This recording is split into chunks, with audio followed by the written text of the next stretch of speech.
Hello guys, nandito na tayo sa Batangas. Pasakay tayo ng Roro going to Calapan. Mga ilang oras din to, mga 3 oras yata.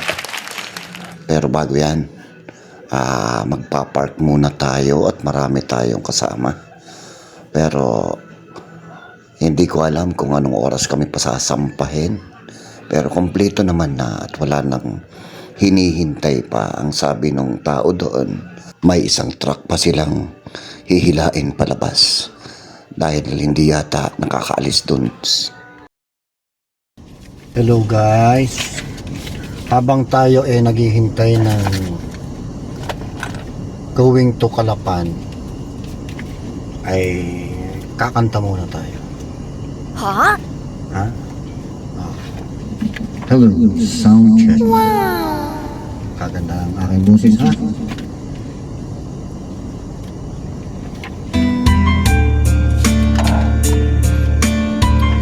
Yun. Yun lang, ikaw lang. Ayun pa!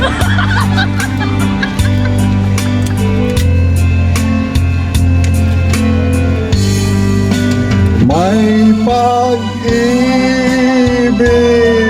pa ba?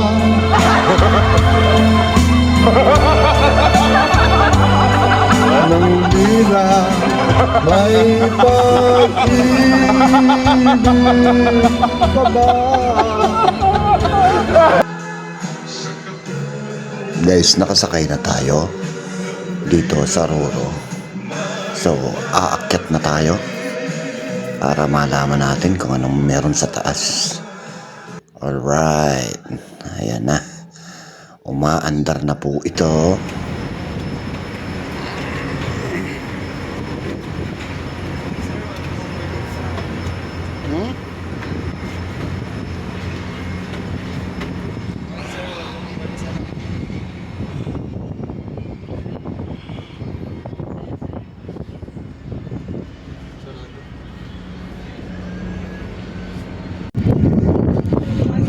Approaching Calapan Port.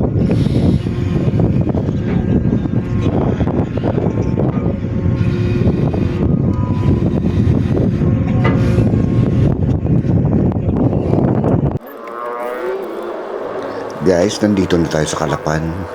Babiyahin na naman tayo papuntang Roxas, Mindoro Port. Ang oras natin ngayon, alas 4:06. So, medyo mahaba-haba ito.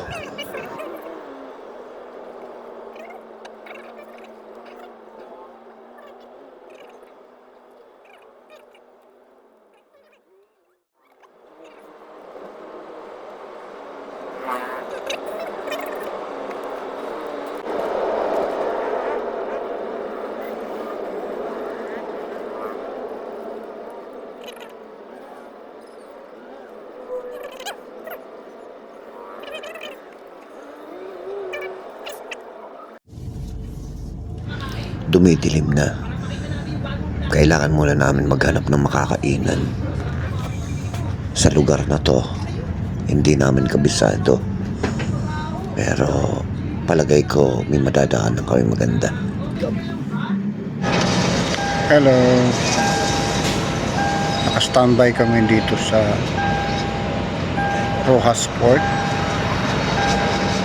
Alas 7 kami dumating dito. Pero pagdating namin dito, ang sabi, puno na daw. Yung pang alas 10 na Montenegro. Pero meron isa kaming kinausap ng isang shipping line. Pero hindi siya masyadong cargo.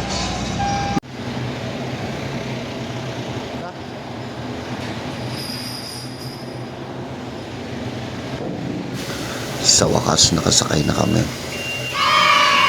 Papaakyat na kami. May ticket na rin.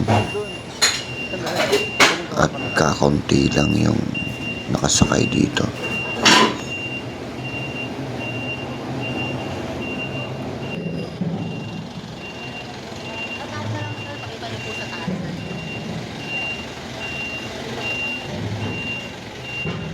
Malaki-laki yung aming barkong nasakyan.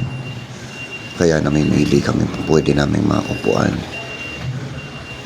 Ayan, kasama ko yung anak ko. Ayan ang sasakyan. Pero magaganda naman ang upuan kaya okay lang. Lumiling doon. What? Diretso lang sir, doon ang pintuan po, pinakadulo sir. Excited ang anak ko. Ngayon lang siya nakaranas sumakay sa barkong ganito. At saka ngayon din lang siya makakarating sa Davao. Saan kami? Okay. Basta. Ewan.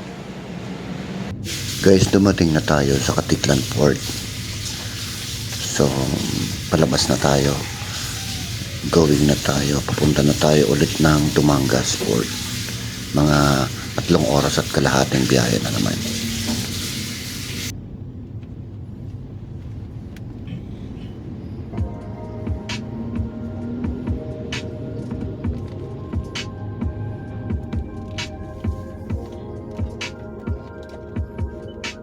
Kumaliwa. Pagkatapos kumaliwa sa 502, Aklan West Road, Kalibo, Nabas.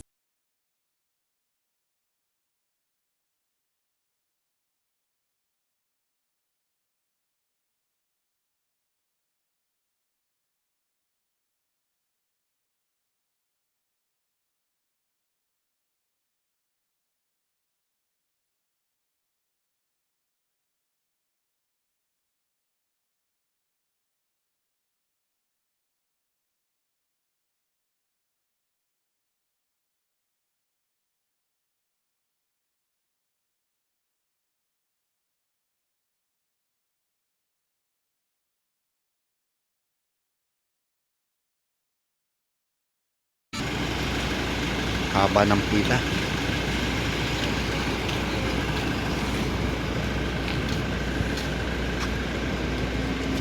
Dumating ako 6:30 dito. Pero anong oras na? Nasa 9:30 na. Hindi pa ako nakakaalis.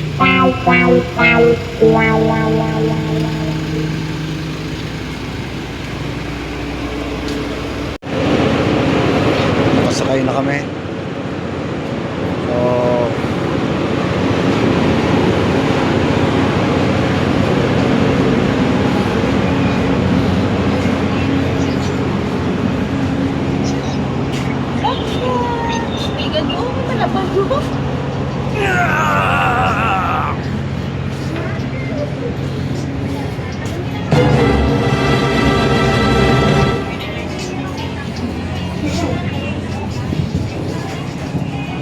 anong meron dyan?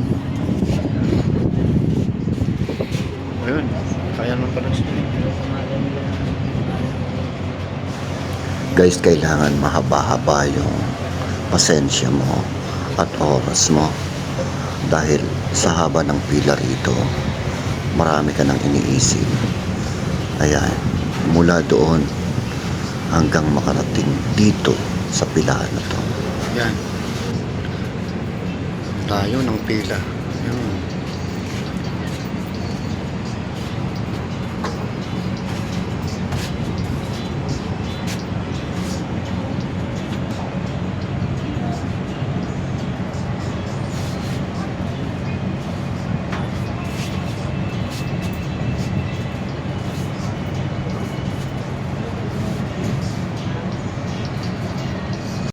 Napakaganda ng dagat. Magpasalamat tayo sa Diyos at binigyan tayo ng ganito. Habang nabubuhay tayo, meron tayong nagmamalaki sa mga darating na mga supling natin. Eto na, meron tayong kwento sa kanila na dumanas tayo ng ganito pagkakataon. At salamat din sa Kanya. Naligtas tayo, ligtas ang bawat isa sa atin, ligtas ang biyahe natin.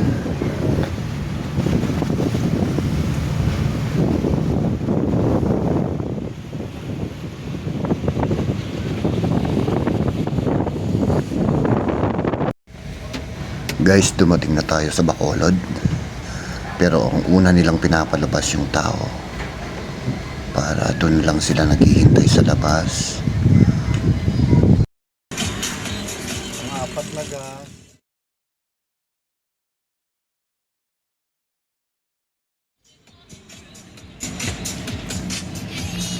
Oh, 1,902.3.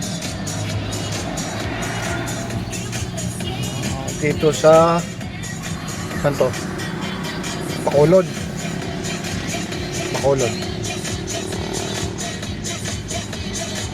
Kumain nga muna pala kami ng anak ko dito sa Bacolod. Masarap daw kasi ang lechon dito. Yummy! Dumating na kami sa Dumaguete Port. Pero di kami umabot sa Montenegro. Puno na naman. Waiting kami ng 2:30. Going to Dapitan. So dumating kami dito mga 7:40 galing ng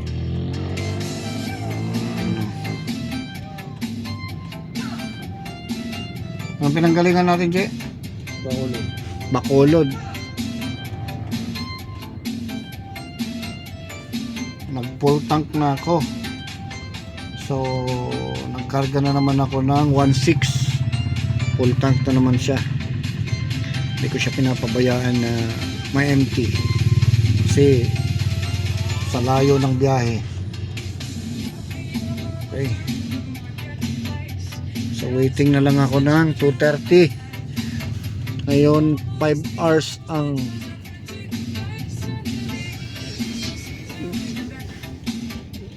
galing Dumaguete.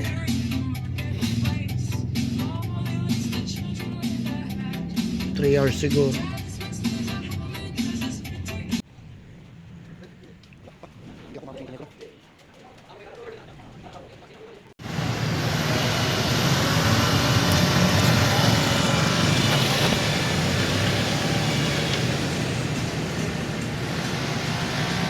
Nag-take out na kami para dadalhin sa loob ng port kasi mahaba-haba yung biyahe. Dinner time.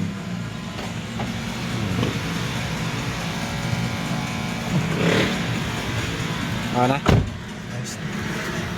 Going to port na.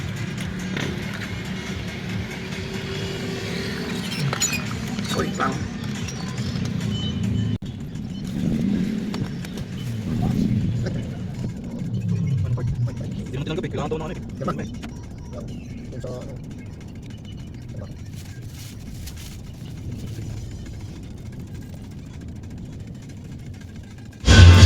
Pumasok na nga pala kami. Papasok na kami sa loob ng port. Dahil baka maiwan kami. Wala pa naman nagtatawag na galing dito sa labas. Nakuha kami sa pier ng Dumaguete. Okay natin. Saan magbabayad ka naman? Punta ba? Saan ba? Dito ba?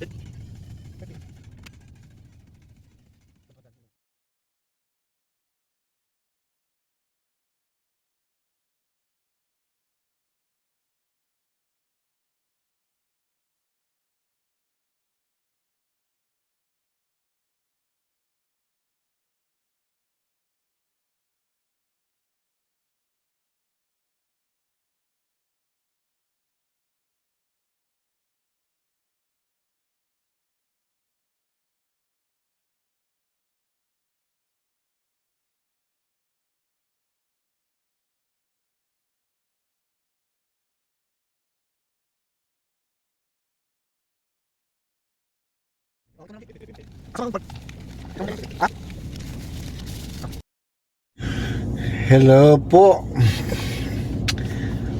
Nag-refresh muna kami. Galing kami sa labas. Meron doon short time hotel Short time muna kami nung anak ko. Dahil lagkit na raw siya. Ako rin. Pati singit ko nangangasim na. So, naligo muna kami. Nagbukas, nagbihis. Dahil ilang araw na. Pangalawang araw ngayon. So, bukas 3. So, dito na kami ngayon sa Dumaguete Port going to Dapitan. So, from Dapitan to Davao, mga 8 hours to 9 hours. So, medyo mahaba-habang biyahe. So, nag-full tank na ako. So, inintay ko lang yun ako. Pinabayad ko doon sa ano. So, ang binayaran namin sa Roro from Dumaguete to Davao to Dapitan is 5,780. Tapos meron pa kaming binayaran sa mga gate dyan. Tapos yun, yung anak ko na lang ang pindakad ko. Waiting kami ngayon hanggang di kasi ako nakaabot ng pang alas 8 ng Montenegro. So, waiting kami ng pang 2:30. So, andito na ako sa pier, sa loob. So, waiting na lang kami. Mag-relax muna kami rito. So, abangan natin yung kasunod. Guys, nakasampa na tayo sa barko. Nag-add ako ng tig 150 kaming dalawa ng anak ko para komportable ang aming tulugan sa 5 oras ng ating pagtutulog.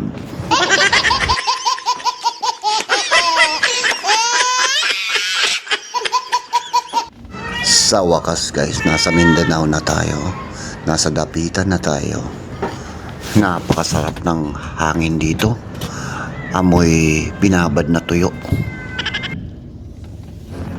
Pero ganun pa man, pasalamat tayo ulit sa ating Poong May Kapal na ginagabayan tayo kahit saan tayo magpunta, lalo na mahaba ang ating biyahe. Samahan nyo ako sa mga susunod nating video para sa ating panibagong bukas, panibagong pag-asa.